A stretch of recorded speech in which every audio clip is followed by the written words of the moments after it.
राधे।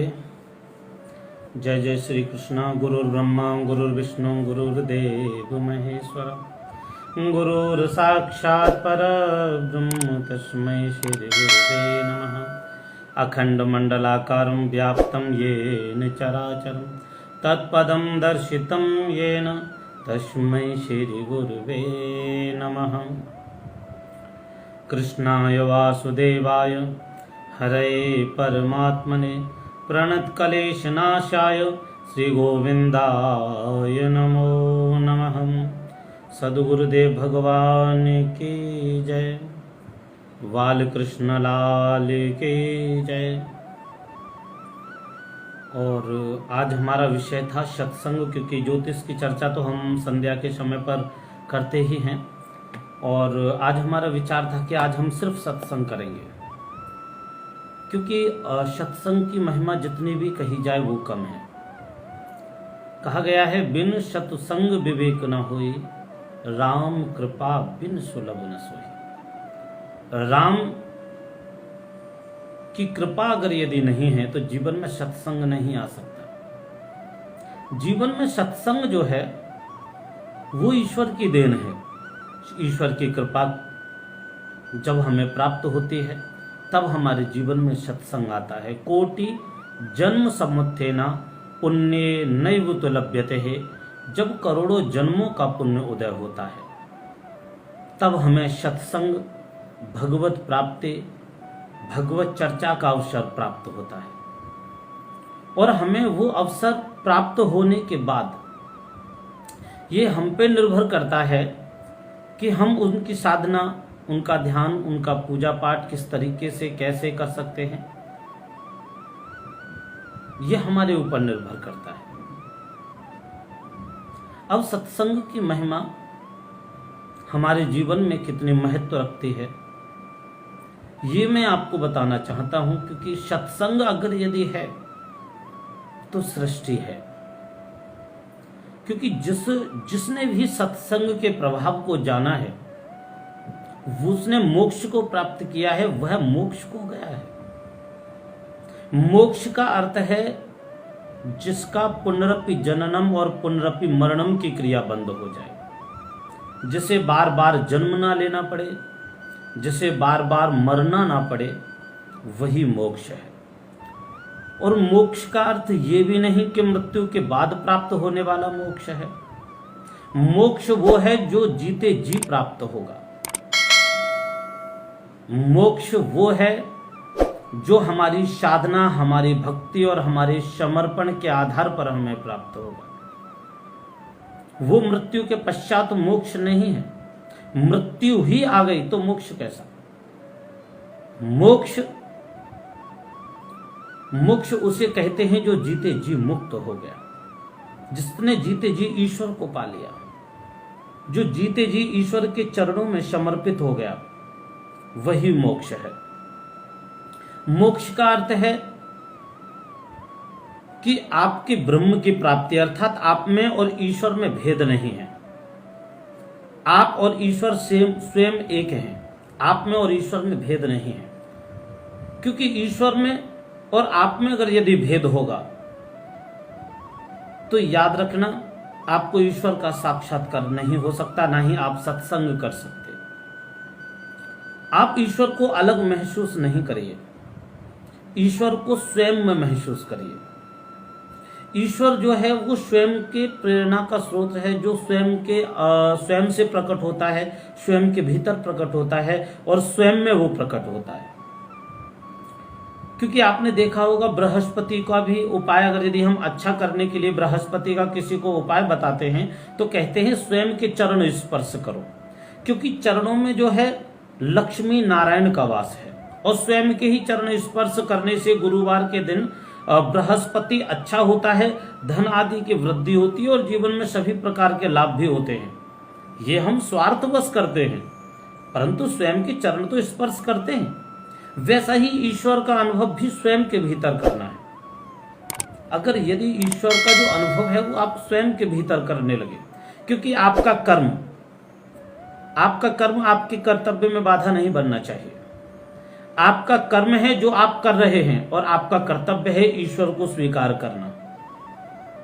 और कर्म करते रहिएगा, कर्म हमारा करने का कर्तव्य है, लेकिन हमारा ये भी कर्तव्य है कि हमने पृथ्वी पर जन्म क्यों लिया और हमें क्या करना चाहिए। अगर यदि हमने इस चीज को स्वीकार कर लिया, हमने ये चीज मान ली कि हाँ ईश्वर भक्ति, ईश्वर समर्पण अगर यदि हमारे भीतर है तो ईश्वर का साक्षात्कार हो जाएगा। अगर यदि सिर्फ इतनी सी बात आपने स्वीकार कर ली तो याद रखना आपको उसके साक्षात्कार के लिए भटकना नहीं होगा। क्योंकि एक व्यक्ति था और एक चोर था, और चोर जा रहा था, और जहां से वो जा रहा था वहीं मार्ग में सत्संग हो रहा था। उसका एक बालक भी साथ में जा रहा था, और उस बालक ने, और जहां प्रवचन चल रहा था वहां पर संत की गुरु वाणी को श्रवण किया, और उसमें गुरु ने बोला कि ईश्वर सर्वत्र है, देश काल विधि सहुमाही, कहूं सो कहां जहां प्रभु नाही। ऐसा कोई इस स्थान ही नहीं जहां ईश्वर नहीं है। प्रत्येक एक इस स्थान पर ईश्वर विराजमान है। उसने ये वाणी सुनी, हरि व्यापक सर्वत्र समाना, प्रेम से प्रगट होए में जाना। परमात्मा सर्वत्र है। सत्संग की महिमा कि सत्संग उस बालक ने तनिक क्षण का सुना। चोरी करने जा रहे थे रात्रि के सम्मत, पिता के साथ में वो बालक भी जा रहा है, और जैसे ही वो चोरी करने के स्थान पर वहां पहुंचा, और उसने क्या देखा, हालांकि सब सोए हुए हैं, पिताजी ने चोरी कर ली, लेकिन जैसे ही चोरी करी उसने, और उसने कहा बेटे देखो कोई है तो नहीं, तभी उस बच्चे ने कान में कहा पिताजी हमें कोई देख रहा है। कौन देख रहा है? भगवान हमें देख रहा है। भगवान देख रहा है। भगवान तुझे कैसे मालूम भगवान हमें देख रहा है?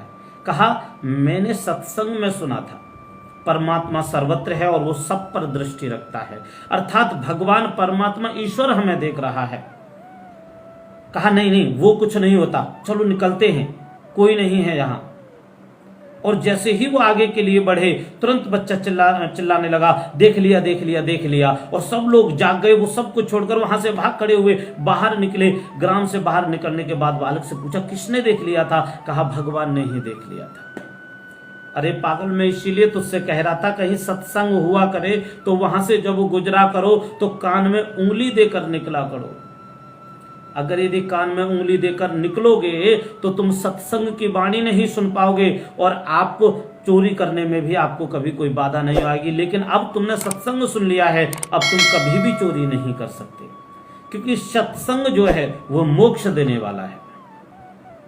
और आपके जीवन की एक कड़ी है, सबसे महत्वपूर्ण कड़ी, जो कि आपको स्वयं को स्वीकार करने हैं। अहम सर्वेषु भूतेषु, मैं ही सब में हूं और सब मुझ में है। भूतात्मा स्थिता सदा, वो हमारे अंदर स्थित है, वो संसार के प्रत्येक प्राणी के अंदर स्थित है, लेकिन हमें सिर्फ उसे स्वीकार कर लेना है। और उसे स्वीकार करना किस तरीके से है? ये मान लेना है कि प्रत्येक जीव के अंदर ईश्वर का वास है, और जब उसके भीतर ईश्वर का वास है तो बताओ किसी व्यक्ति से भेद हो सकेगा क्या? क्या किसी भी व्यक्ति से द्वेष हो सकेगा क्या? क्या किसी से कपट कर सकेंगे हम? नहीं कर सकेंगे। हम द्वेष से, कपट से, विषमता से, नकारात्मक स्थितियों से हम दूर हो जाएंगे, और हमारे जीवन में सभी प्रकार का नकारात्मक जो भी भावनाएं होंगी हमारी, वो सारी समाप्त हो जाएंगी। जीवन की ये एक पहली ऐसी कड़ी है कि जिसके बारे में हम सिर्फ जानते तो हैं पर समझने का प्रयास नहीं करते, ना ही हम उसके प्रति समर्पण करते। क्योंकि हम पे दुख आता है, मुसीबतें आती हैं, परेशानियां आती हैं, और दुख, परेशानी, मुसीबतों के झंझटों में हम ऐसे पड़ जाते हैं कि हम ये भी भूल जाते हैं कि हमारे जीवन में ईश्वर का भी कोई महत्व है या ईश्वर भी कुछ है। ज्योतिषों के पास जाते हैं अपनी समस्या का समाधान पूछने के लिए, ज्योतिष जो है वो अपना समाधान बता देती है, फिर भी हम भ्रमित हैं। हम कहते हैं सामने वाला लालच है या सामने वाला अनेक चीजों से पीड़ित है, लेकिन वो मनुष्य अपनी चीजों से पीड़ित नहीं होता। आप स्वयं अपनी चीजों से पीड़ित हैं। क्यों आप अपनी चीजों से पीड़ित हैं? क्योंकि मनुष्य का कर्म उसको उसके कर्म से भटका रहा है। सबसे महत्वपूर्ण बात, एक बात हमेशा याद रखिएगा कि ज्ञान मुक्ति देने वाला है और मोक्ष ईश्वर देने वाला है। अगर यदि आप ज्ञान ज्योतिषों के माध्यम से मत ढूंढिए, आप ज्योतिषों के माध्यम से, ईश्वर के माध्यम से ज्ञान को स्वीकार करिए और आप जो है ज्ञान मार्ग की ओर बढ़िएगा। क्योंकि ज्योतिष के द्वारा ज्ञान भी है। ज्योतिष क्या है? नेत्र है वेदों के। वेदों के जो नेत्र हैं वो ज्योतिष है और उस ज्योतिष को आपको स्वीकार करना है। आपको बस एक ही बात करनी है कि ज्योतिषों के माध्यम से ज्ञान स्वीकार करना है और ज्ञान के मार्ग पे चलना है। क्योंकि ग्रहों से डिफरेंट हमारा भक्ति और वैराग्य ये सब है। ज्ञान, वैराग्य, भक्ति। और भक्ति, ज्ञान, वैराग्य को माध्यम बनाने के बाद में जब हम अपने धर्म की चर्चा करते हैं और धर्म के माध्यम से जब हम आगे बढ़ते रहते हैं, तब हमारे जीवन में बहुत सारी सकारात्मकता आती चली जाती है। हम अपने जीवन को ईश्वर के प्रति समर्पित करते चले जाते हैं और फिर हमें प्रभु का साक्षात्कार सीधे होता है। लेकिन हमको कब तक नहीं होता है? जब तक हम ज्ञान मार्ग की तरफ कम हैं और संसार के ज्ञान की तरफ ज्यादा। ज्ञान मार्ग जो है वो मुक्ति देने वाला है, क्योंकि ज्ञान मोक्ष प्रद वेद बखाना। रामचरितमानस कहती है ज्ञान होने पर मनुष्य को मोक्ष होता है। ज्ञान होने पर व्यक्ति पुस्तकें नहीं पलटता, ज्ञान होने पर व्यक्ति भेद नहीं करता, ज्ञान होने पर मनुष्य द्वेष नहीं करता, ज्ञान होने पर व्यक्ति विषमता नहीं रखता, ज्ञान होने पर व्यक्ति किसी के भी प्रति नकारात्मक भाव नहीं रखता, ज्ञान होने पर व्यक्ति समर्पण रखता है और उसी समर्पण के प्रभाव से मनुष्य वो सब कुछ हासिल करता है जो उसके जीवन में है।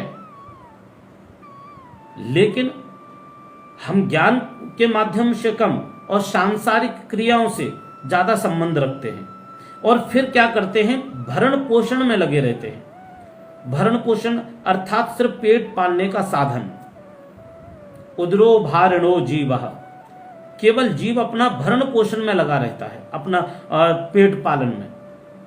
लेकिन क्या भरण पोषण से, क्या अपने सिर्फ नियमों से? अंत में एक चीज ही आएगी, वो आनी है मृत्यु। और हमें मृत्यु से डरना नहीं चाहिए, हमें मृत्यु का स्वागत करना चाहिए। परंतु हम जो है बिल्कुल इस बात को भूल जाते हैं कि हमारे जीवन में मृत्यु नाम की भी कोई चीज है। हम वही नियम करते रहते हैं, वैसा ही खाना, वैसा ही पीना, वैसे ही वस्त्र पहनना, वैसे ही आना जाना या परिवार की देख रेख करना, हम बस उन्हीं चीजों में। लेकिन हम ये कभी नहीं इस बात पर ध्यान देते कि एक मोक्ष का सबसे महत्वपूर्ण साधन, मोक्ष का सबसे महत्वपूर्ण साधन समर्पण है और समर्पण होगा ज्ञान से और ज्ञान होगा सत्संग से। क्योंकि बिन सत्संग विवेक ना होई। वाणी के उतार चढ़ाव समझ में आने चाहिए। जैसे कि एक प्रसंग है छोटा सा, मैं कहना चाहूंगा, आप समझने का प्रयास करना, शेयर जरूर करें, क्योंकि ये सत्संग जो है इसीलिए इस समय सेशन रखा गया है सत्संग का कि आप जो है शेयर करें और सत्संग में अधिक समय दे सकें। तो ये सत्संग का समय इसीलिए दिया गया है। आप शेयर जरूर करिएगा जिससे अधिक लोगों तक हम सत्संग अपना पहुंचा सकें। अब मैं आपको बताता हूं एक ऐसा विधान, एक ऐसी बुद्धि की तर्क जो कि हमारे भेद को समाप्त करते हैं। क्योंकि हमारे भेद का जो तर्क है, हमारे जो भेद का जो तर्क है, वो तर्क हमेशा हमारी बुद्धि में भ्रमित करता रहता है हमको। एक याद रखिएगा, एक चील आ रही है या फिर एक बाज आ रहा है और बाज ने पृथ्वी पर एक चूहा देखा। दोनों बात समझने का प्रयास करना। अब आपने उस बाज को देखा, बाज को आपने देखा और बाज को देखा कि वो एक पृथ्वी पर चलने वाले एक चूहा को लेने के लिए आ रहा है। अब आपने सोच लिया कि अब इस चील को मैं ये चूहे को पकड़ने नहीं दूंगा, क्योंकि वो आपके सामने दिख रहा है। बाज आ रहा है, उस चूहा को लेने आ रहा है और बहुत तेजी गति से आ रहा है। और आपने क्या किया? अपने प्रयास से कुछ ना कुछ उस पे मार के और आपने बाज को भगा दिया और चूहा को बचा लिया। अब बुद्धि की तर्क देखिए। अब आप मुझे ये बताइए कि आपने बाज को भगाया क्यों?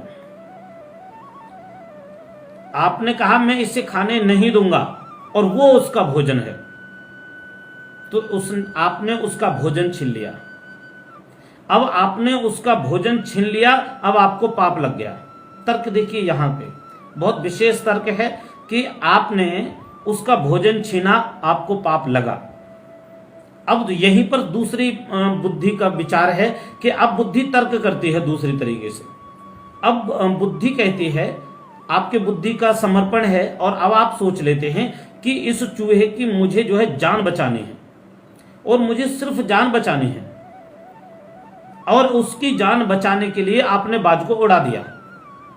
और अगर यदि आपने बाज को उड़ा दिया तो आपने चूहे की जान बचा ली, अब आपको पुण्य मिल गया। कर्म एक ही है और परिणाम दो है। एक ही परिणाम में पुण्य भी छुपा है और पाप भी छुपा हुआ है। आपने सोच लिया मैं बाज को, इस चूहे को पकड़ने नहीं दूंगा, तो आपने एक का खाना छीन लिया। और आपने कहा कि मैं इस चूहे के प्राणों की रक्षा करूंगा, तो आपने उसके प्राणों की रक्षा की और आपने पुण्य कमा लिया। एक ही कर्म से आपने दो कार्य एक साथ किए, और वही आपको प्रत्येक एक जगह पर बुद्धि और विवेक के माध्यम से यही विचार करना है कि आपको किस तरीके से क्या डिसीजन लेना है कि एक ही कर्म से आपको पुण्य भी मिल जाए और पाप से भी छुटकारा मिल जाए। जब भी आप कभी कोई कर्म करो, ओम तत्सत कहो। ओम तत्सत। ओम तत्सत कहने से क्या होता है, पुण्य और पाप दोनों का ही कर्म फल जो होता है वो नष्ट हो जाता है। अब जब दोनों का कर्म फल नष्ट हो जाएगा, तो क्या हम कर्म के अधीन होकर क्या हमें दूसरा जन्म मिलेगा? मोक्ष कैसे होता है, उसी का मैं तरीका बता रहा हूं। तो कर्म बंधन से मुक्त हो गए आप, और हम सब कर्म बंधन से मुक्त हो गए। बोलिए ओम तत्सत। अब ओम तत्सत कहने से आप कर्म से के बंधन से मुक्त हो गए, और कर्म बंधन से आप जैसे ही मुक्त हुए, जो कर्म का जो नकारात्मक प्रभाव था कर्म बंधन, आप उस कर्म बंधन से जैसे ही मुक्त हुए, आपके जितने भी कर्म के जो आने वाले परिणाम थे वो परिणाम भी खत्म हो गए।